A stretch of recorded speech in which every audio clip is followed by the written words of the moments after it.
ఎట్టకేలకు రానే వచ్చింది ఆ రోజు. అదే Arab invention on India. So అరబ్బులు ఇండియా పైన దాడి చేసే రోజు కలిగింది.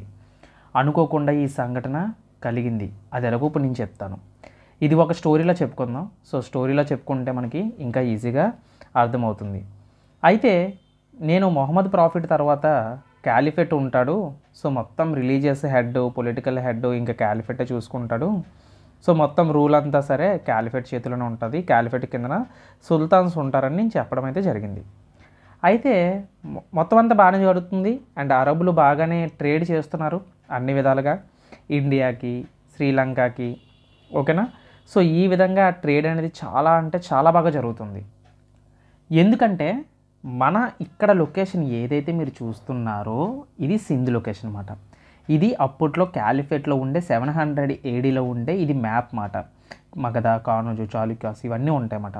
సో మన స్టోరీ వచ్చేసి ఇప్పుడు సింధ్కి క్యాలిఫేట్కి మొట్టమొదటిసారిగా యుద్ధం జరుగుతుంది. ఆ యుద్ధం అసలు ఆ హిందూ పాపం చాలా ఇదండి, వాడు ఏ తప్పు ఉండదు వాడిది, చాలా అసలు వాడి తప్పే ఉండదు ఆ యుద్ధం జరగడానికి. ఆ తప్పు ఎందుకు ఉండదో వాడిది నేను ఈ స్టోరీలో చెప్తాను చూడండి. క్యాలిఫట్, ఇక్కడ క్యాలిఫట్ ఏంటంటే క్యాలిఫట్కి ఎప్పుడు బహుమతులు వస్తూ ఉంటాయి. సో ఒక్కొక్క స్టేజ్ నుంచి ఒక్కొక్క ప్లేస్ నుంచి వాడికి బహుమతులు వస్తూ ఉంటాయి. అలాగే అరబ్లు ట్రేడ్ చేస్తూ ఉంటారన్నమాట.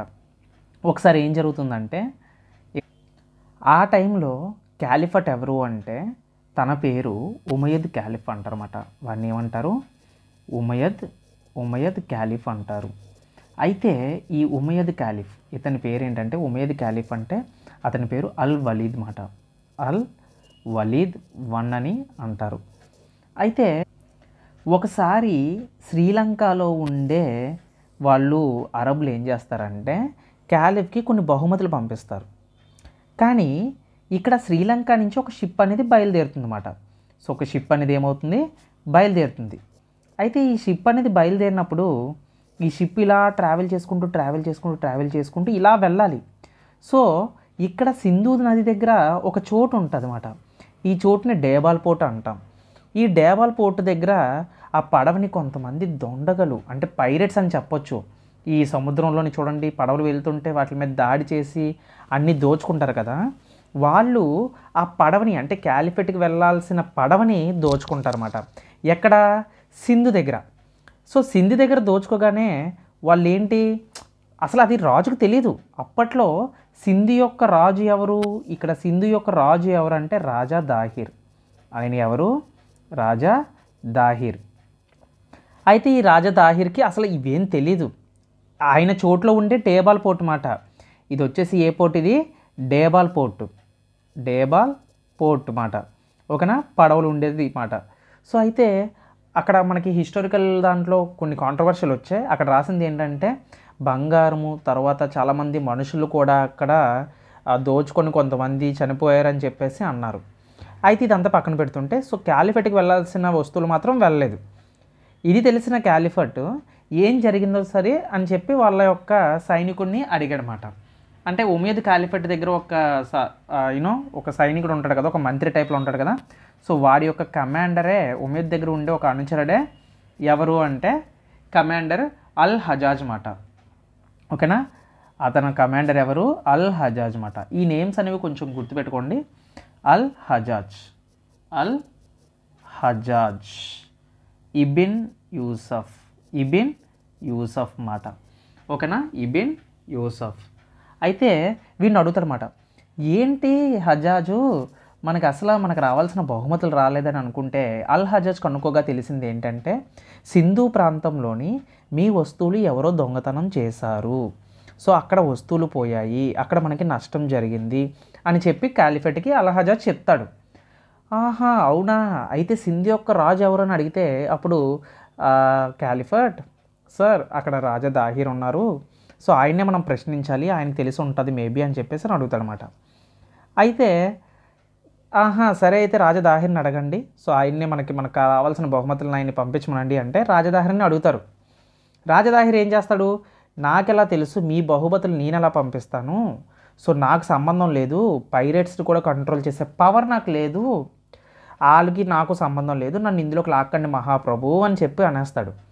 ఇది విన్న అల్ హజాజ్ని అడిగినప్పుడు వీడేంటి అసలు రాజేనా, ఇదేంటి ఇలా మాట్లాడుతున్నాడు, పైరేట్స్ని కంట్రోల్ చేయలేని వాడు రాజులా అవుతాడు, అయినా సరే నేను బహుమతుల్ని పంపించమని అడిగితే నాకు నిరాకరించడం అనేది కాదు, నేను హెడ్ అని, నేను నాతో అలా ఎలా మాట్లాడతాడు, నా యొక్క మాటను ఎలా తిరస్కరిస్తాడు అని చెప్పి వెంటనే వాడి యొక్క తలని తీసుకొని రమ్మంటాడు. ఎవరు? క్యాలిఫట్ అల్హజాజ్కి చెప్తాడు.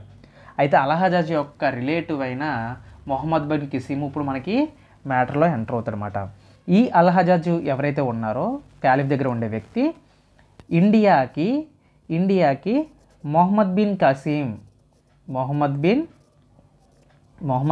కసీమ్ని ఇండియాకి పంపిస్తారన్నమాట. ఓకేనా. సో ఈ విధంగా మొహమ్మద్ బిన్ కిసిము స్టోరీలోకి ఎంటర్ అవుతాడు. ఓకేనా. అయితే రాజదాహిర్ తల పట్టుకురమ్మని, సో ఈ క్యాలిఫట్ గవర్నర్ అన్నమాట, ఈయన ఎవరు కమాండర్ అని కాదు, అల్హజాజ్ ఎవరు గవర్నర్ కూడా. ఓకేనా, గవర్నర్ మాట, మొత్తం క్యాలిఫట్కి సంబంధించినవన్నీ చూసుకుంటాడు. అయితే అల్హజాజ్కి మళ్ళీ ఒక కమాండర్ ఉంటాడనమాట, అల్హజాజ్కి ఒక కమాండర్ ఉంటాడు, వాడే మొహమ్మద్ బిన్ కసీమ్ మాట. ఓకేనా, మొహమ్మద్ బిన్ కసీమ్ మాట. వీడు దేనికి చెందినవాడు అంటే, ఈ మొహమ్మద్ బిన్ కసీమ్ కోసం మాట్లాడుకుంటే, అయితే ఇక్కడ మనం చూసినట్లయితే మొహమ్మద్ బిన్ కసీమ్ యొక్క పూర్తి పేరు మొహమ్మద్ బిన్ కసీమ్ అల్ తకాఫీ. అయితే చాలా హిస్టోరియన్స్ చెప్తారు, సో ఇది ఒకటైనా రీజను అంటే, అరబులు ఇండియా పైన దాడి చేయడానికి ఇంకొక విధమైన కారణం ఏంటంటే, సో కొంతమంది చెప్తుంది ఏంటంటే, మన సింధు ప్రాంతం అనేది నదికి పక్కనే ఉంటుంది, ఇండస్ రివర్కి పక్కనే ఉంటుంది, మన భూములు చాలా సారవంతంగా ఉంటాయి, అధిక పంటలు పండుతాయి, అలాగే మంచి అట్మాస్ఫియర్ అంటే మంచి లొకేషన్లో ఉంటుందన్నమాట. సో ఇక్కడ మనకి మంచి ఎకానమీ ఉంటుందన్నమాట, సో మంచి కల్చర్ ఉంటుంది. సో ఈ విధంగా అరబ్ వాళ్ళు ఇండియాకి కొంచెం అట్రాక్ట్ అయ్యారనే చెప్పాలి. సో ఈ విధంగా మొట్టమొదటిసారిగా ఇస్లామిక్ వాళ్ళు ఇండియా పైన దాడి చేసే వ్యక్తిగా మొహమ్మద్ బిన్ కసీము చరిత్రలో నిలిచిపోయాడు అన్నమాట. So first Muslim to capture Hindu land. ఓకేనా. సో వీడు వచ్చేసి ఏంటంటే మనకి ఫస్ట్ ముస్లిం మాట, he is the first Muslim to capture Hindu land. మొట్టమొదటిసారిగా మన భారతదేశంలోని ల్యాండ్ని క్యాప్చర్ చేసుకున్న వ్యక్తి మాట, హిందూ ల్యాండ్. సో ల్యాండ్ పేరు వచ్చేసి ఆ ప్రాంతం పేరు అరోర్ అంటారు, ఆ ప్రాంతం పేరు ఏంటి, అరోర్ అంటారు అన్నమాట. ఓకే. అయితే వీడు ఎవరికి చెందిన వాళ్ళు, మొహమ్మద్ బిన్ కసీమ్ దేనికి చెందిన వాళ్ళు, ఉమయ్యద్ డైనాసిటీకి చెందినవాడు. వీడెవరు, క్యాలిఫట్ అన్నమాట, ఉమయ్యద్ క్యాలిఫట్ కదా. సో వీడు ఉమయ్యద్ డైనాసిటీ. ఇంకా ఏం చెప్పాలి, యాక్చువల్గా ఇక్కడ మీకు కమాండర్ అంటే గవర్నర్ ఉన్నాడని చెప్పాను కదా, ఎవరు, గవర్నర్ ఉన్నాడని చెప్పాను కదా, ఈ గవర్నర్ ఎవరు, అల్హజాజే కదా.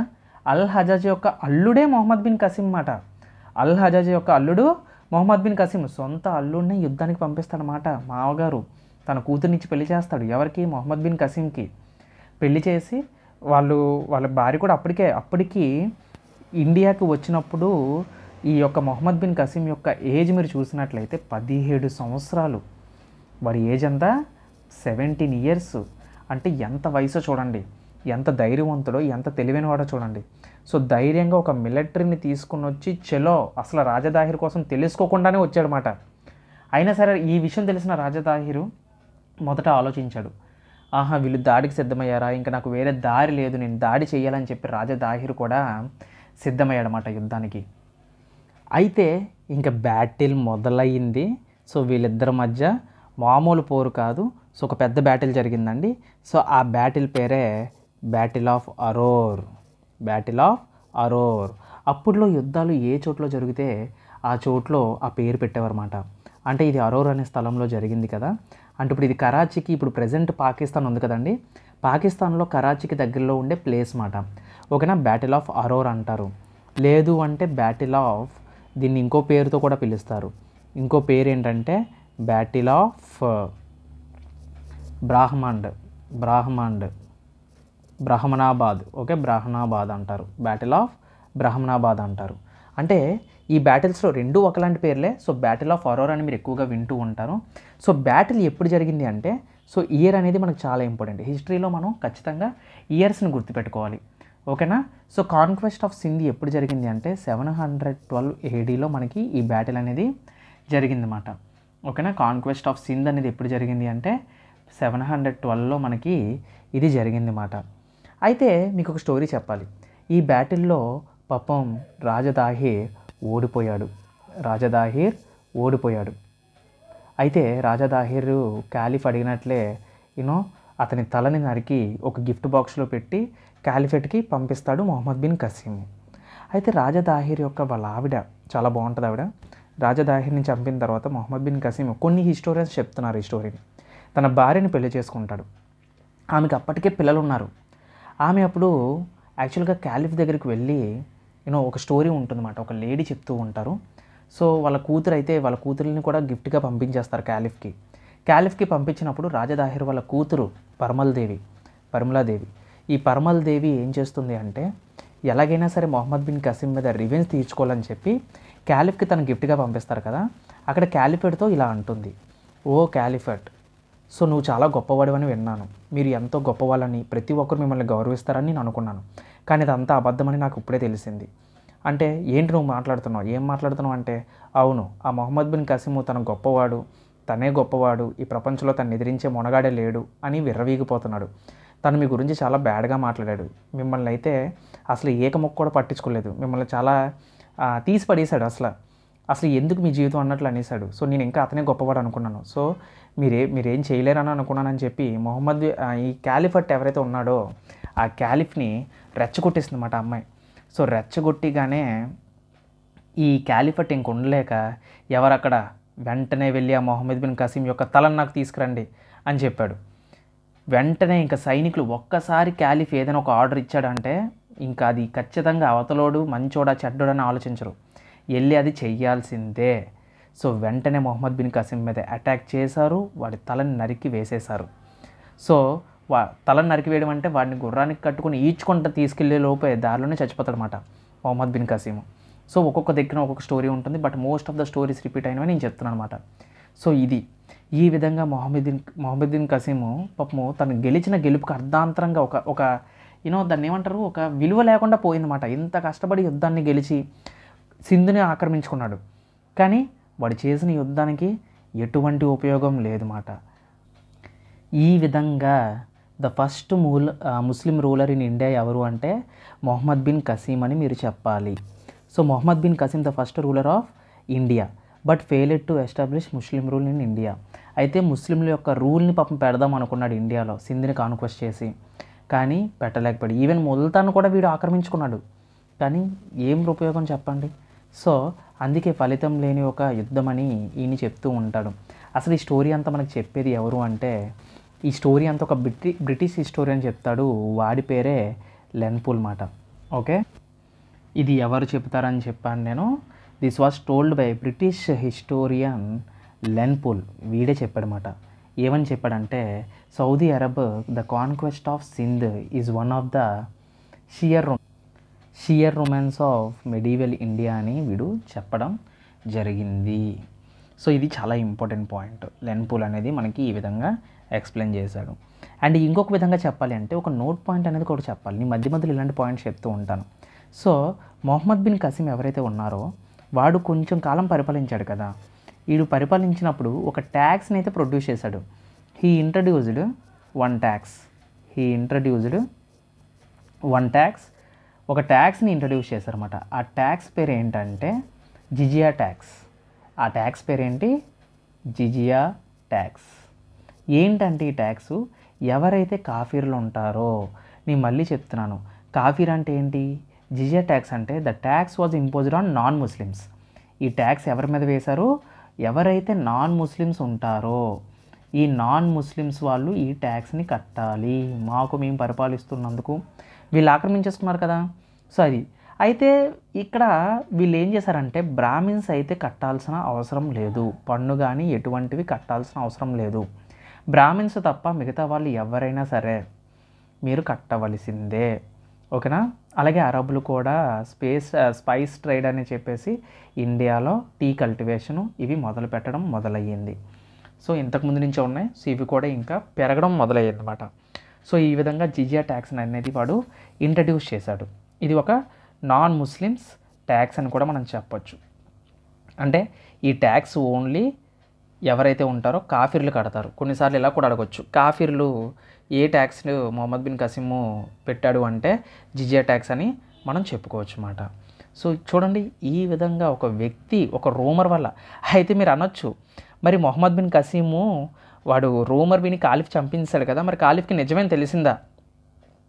సో ఫైనల్గా ఒకసారి కాలిఫ్కి నిజం తెలుస్తుంది, పరిమళ్ దేవి కావాలనే మీకు అబద్ధం చెప్పింది అని.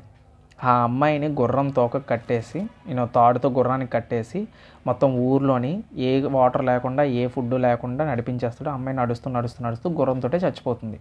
సో ఇది నేను ఒక ఆర్టికల్లో చదివాను. నేను ఆ అమ్మాయికి ఏమైందని ఒకసారి వెతికితే, సో ఈ విధంగా ఆర్టికల్స్ని వెతికి నేను చాలా ఇన్ఫర్మేషన్ అనేది చదివాను. సో ఆర్టికల్ ప్రకారంగా నేను చెప్తున్నాను, నేనేం సొంతంగా ఇది క్రియేట్ చేసింది అయితే కాదు. సో ఈ విధంగా మొహమ్మద్ బిన్ కసీము తన జీవితాన్ని కోల్పోయాడు. 17 సంవత్సరాలకి ఒక గొప్ప కాన్క్వెస్ట్ని సాధించి రాజదాహిర్ని చంపి సింధ్ని అలాగే పంజాబ్ని ముల్తాన్ని అక్కడ చేజిక్చుకోవడం జరిగిందన్నమాట. అరోర్ అనేది కరాచీ దగ్గర ఒక స్థలం. సో ఐ హోప్ మీ అందరికీ అర్థమవుతుంది అనుకుంటున్నాను. సో ఈ విధంగా అరబ్ ఇన్వెన్షన్ అనేది మనకి ఇండియాలో స్టార్ట్ అయింది. సో ఇప్పుడు మనకి నెక్స్ట్ వచ్చేది ఏంటంటే మొహమ్మద్ గజ్నీ. ఎవరు నెక్స్ట్ ఇన్వెన్షన్? మొహమ్మద్ గజ్నీ. అయితే మొహమ్మద్ గజ్నీ మనకి వీడ్లా కాదు, అరబ్లాగా ఏదో కాన్క్వెస్ట్ చేయాలి, ముస్లిం రూల్ని పెట్టాలని కాదు. మొహమ్మద్ గజ్నీ ఒక డిఫరెంట్ క్యారెక్టర్ వాడిది. యాక్చువల్గా ఇప్పుడు మనం చూసినట్లయితే కొన్ని ఇంపార్టెంట్ పాయింట్స్ నేను చెప్తానని చెప్పాను కదా. మొహమ్మద్ బిన్ కసీం ఏంటి? First successful invention in India by Arabs మాట. ఇప్పుడు మొహమ్మద్ బిన్ కసీం ఏంటి? ఒక అరబ్ కదా. ఫస్ట్ సక్సెస్ఫుల్గా మనకి దాడి చేసిన వ్యక్తి ఎవరు అంటే మొహమ్మద్ బిన్ కసీం అని చెప్తారు. ఎప్పుడు వీడు దాడి చేశాడు? 712 AD కదా. బ్యాటిల్ ఎప్పుడు జరిగింది? 712 ADలో జరిగింది. ఓకే, సో ఇది ఒకటి గుర్తుపెట్టుకుంటారు. ఎవరి మీద అటాక్ చేశాడు?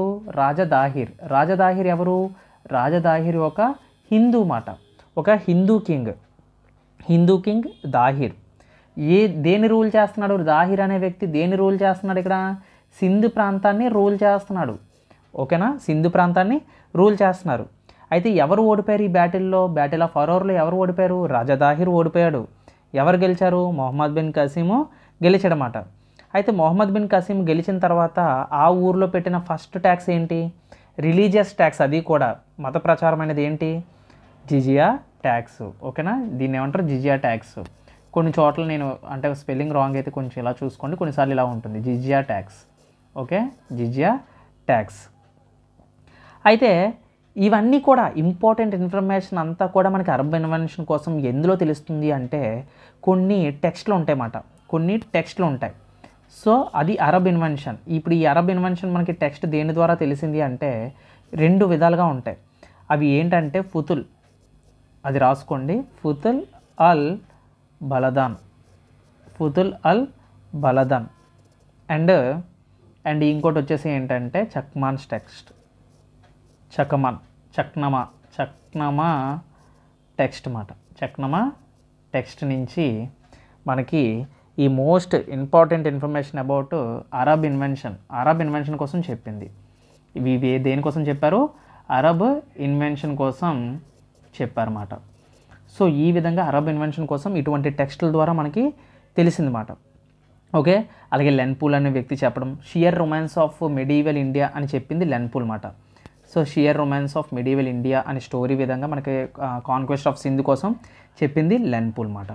సో ఇది అరబులు ముఖ్యంగా లూట్ అండ్ వెల్తీ అండి. వాళ్ళు ఇస్లాంని ప్రొపగేట్ చేయడానికి అసలు వాళ్ళ ప్లానింగ్ ఏంటి తెలుసా? మొత్తాన్ని ఇస్లాం చేసేద్దాం, దేశం అంతా ఇస్లాం ఉంటే ఇంకా మన భూమి అంతా ఇదిగా ఉంటుందని చెప్పేసి మొత్తాన్ని ఇస్లాం చేయడానికి ట్రై చేసేవారు. అరబులు ఇన్స్పైర్ చేసేది అదే మాట ఎక్కువగా. ఓకేనా, నెక్స్ట్ గజనీ వస్తాడు. గజనీ ఏ టైప్ మనిషి అంటే అసలు గజనీ చెప్పాలంటే అదొక రకం అన్నమాట. అది ఏంటంటే దోచుకోవడానికి వస్తాడనమాట, పాలించడానికి రాడు. ఓకేనా, సో అది మొహమ్మద్ గజనీ కోసం.